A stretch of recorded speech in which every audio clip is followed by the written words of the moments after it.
में जैसे आपने देखा होगा कि कुछ मेंढक निकलते हैं और बरसात ख़त्म होने के बाद वो न जाने कहाँ गुम हो जाते हैं। वैसे ही कुछ कुछ अगर हम देखें तो ये हमारे शरीर के लिए बहुत प्रमुख है, बहुत महत्वपूर्ण है, बहुत अहम है।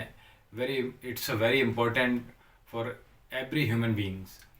तो योग केवल 21 जून के लिए नहीं है या किसी सेल्फी इत्यादि में सम्मिलित होने के लिए नहीं है।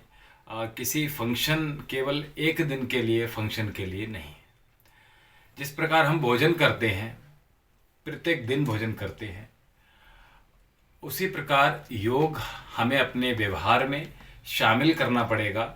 चाहे आप किसी भी वर्ग से आते हों, ये चाहें वो आप व्यापार कर रहे हों, कोई बिजनेसमैन हो, आप चाहें तो किसी जॉब में हों, किसी गवर्नमेंट जॉब में हों, किसी प्राइवेट सेक्टर में हों, आप लॉयर हों, जज हों, वॉटेवर, आप कहीं भी, आप अपने आप स्टूडेंट हों, आप कहीं भी आप अपने आप को जगह खड़ा हुआ देखते हैं, कहीं भी आप स्थापित हैं, उस कार्य को परफेक्शन से करने के लिए हमें योग की शरण में जाना पड़ेगा।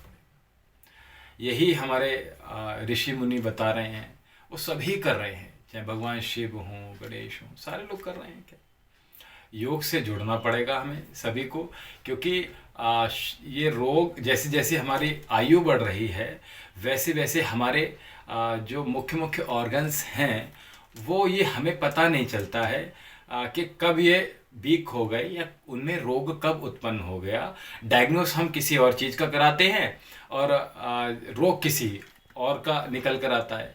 तो वो सारी चीज़ें ठीक अपनी जगह हैं, लेकिन प्रत्येक मनुष्य अगर प्रतिदिन अपने लिए 1 घंटे का समय योग के लिए दे दे, प्राणायाम के लिए दे दे, आसन के लिए दे दे, योगाभ्यास के लिए दे दे, तो वो उसके स्वयं के लिए है। और मैं हमेशा से ये कहता आया हूँ कि कंपटीशन जो होता है या ये सबसे ज़्यादा ख़राब चीज़ होती है। हमारी लड़ाई, हमारा कंपटीशन हमारे स्वयं के मन से होता है असल माने में, और हमारा जो कंपटीशन है वो हमारे शरीर से ही होता है। हमें अपने अष्टचक्र नव द्वारों के माध्यम से हमें स्वस्थ रहना है। तो आइए योग कीजिए। ओम शांति।